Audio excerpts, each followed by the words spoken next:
안녕하세요. 인천 일해한의원 박선민 원장입니다.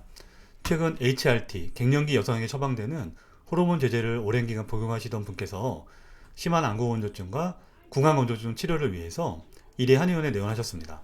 갱년기 증상은 어느 정도 안정이 되셨기 때문에 안구건조증 치료를 위해서 HRT 복용을 중단해 보실 수 있겠냐고 조심스럽게 말씀드렸는데요. 이 약이 안구건조증도 좋게 해준다는 설명을 들었기 때문에 중단했을 때 증상이 더 심해질까 걱정을 하셨습니다. 실제 안구건조증에 호르몬 대체요법이 증상 개선에 도움이 될까요? 세 편의 논문 리뷰를 통해서 관련된 사실을 알아보겠습니다.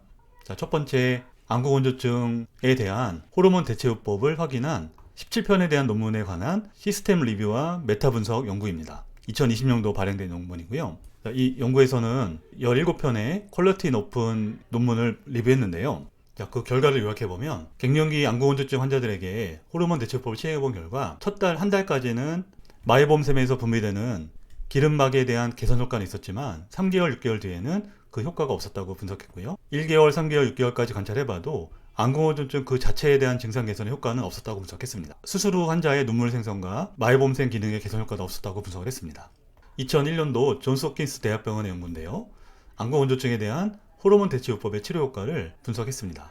이 연구에는 총 25,665명의 갱년기 여성이 참여했고요. 이들에게 HRT를 시행한 경우와 그렇지 않은 경우를 3년 동안 경과 관찰하면서 안구건조증 발생 위험도를 통계적으로 분석했습니다. 결론만 보면 우리의 연구 데이터는 HRT 사용자, 특히 에스트로겐 단족 사용자는 안구건조증 발생의 위험도를 높일 수 있다라고 분석했습니다. 자, 이 표는 그 구체적인인데요. 심각한 안구건조증의 증상 발생 비율과 임상적으로 안구건조증이 진단된 경우, 그리고 두 개를 합한 경우인데요. 첫 번째, 호르몬 요법을 쓰지 않은 경우고요. 두 번째, 가운데 경우는 에스트로겐과 프로게스테론을 같이 처방한 경우고, 세 번째는 에스트로겐 단독 사용입니다. 모든 경우에서 에스트로겐 단독 사용이 안구건조증과 증상 발생 위험도를 높였고요. 그 중간에 에스트로겐과 프로게스테론 병합 사용이 위치했습니다. 자, 이를 통계적으로 분석해보면은 심각한 안구 증상이 발생할 위험도는 에스트로겐 단독 사용했을 때는 1.66배, 혼합 사용했을 때는 1.27배였고요. 임상적으로 안구건조증 진단된 경우는 에스트로겐 단독 사용 시에는 1.74배, 복합 사용 시에는 1.33배 높아진다고 분석되었습니다. 결과를 요약해보면 에스트로겐 단독 사용은 안구건조증 진단 위험을 1.73배 높였고, 에스트로겐과 프로게스테론 복합 사용은 안구건조증 발생 위험을 1.30배 높였습니다. 다음으로 2017년도 DWS 2회 논문 인용해 보겠습니다. DW는 Dry Eye 워크샵으로 두 번째 워크샵이었고요. 이 연구는 150명의 안과 전문의와 연구자들이 참여했습니다. 이때 여러 편의 논문이 발표되었는데요. 그 중에 안구건조증 발생 위험인자를 분석한 내용만 발췌해 보겠습니다. 자, 이 테이블은 안구건조증에 대한 리스크 팩터, 위험인자를 분석한 건데요. 첫 번째, 우리가 조절하기 어려운 요소에 관한 것이고요.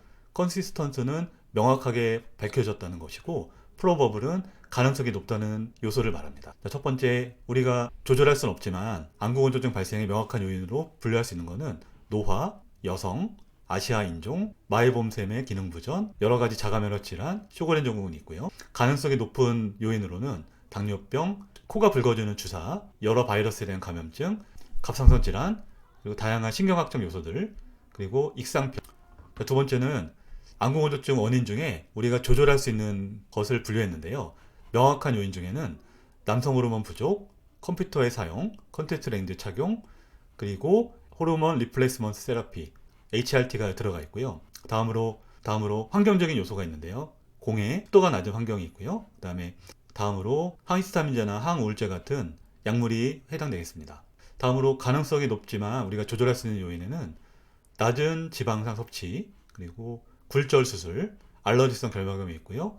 역시 약물에는 항콜린제와 이뇨제 등이 들어가 있습니다. 이처럼 세계적인 학술대에서 분류한 안구건조증 발생 위험인자에 HRT가 들어가 있음을 확인할 수 있습니다. 또한 불안증과 우울증 역시 가장 흔하게 보고되는 안구건조증의 원인이 될 수 있고요. 결론을 보자면 HRT는 명확한, 하지만 우리가 조절할 수 있는 안구건조증 발생의 위험인자로 분류하게 됐습니다. HRT는 분명 불면증이나 상열감, 안면 홍조 등의 갱년기 증상을 조절할 수 있기 때문에 많은 분들께 도움이 될 것입니다. 하지만 안구건조증을 심하게 할 수도 있고, 기존에 안구건조증이 없던 분들에게도 새롭게 발생을 유도할 수 있는 위험 요소로 분류되기 때문에 안구건조증이 있거나 발생 위험도가 높은 분들께서는 복용에 신중을 기할 필요가 있겠습니다.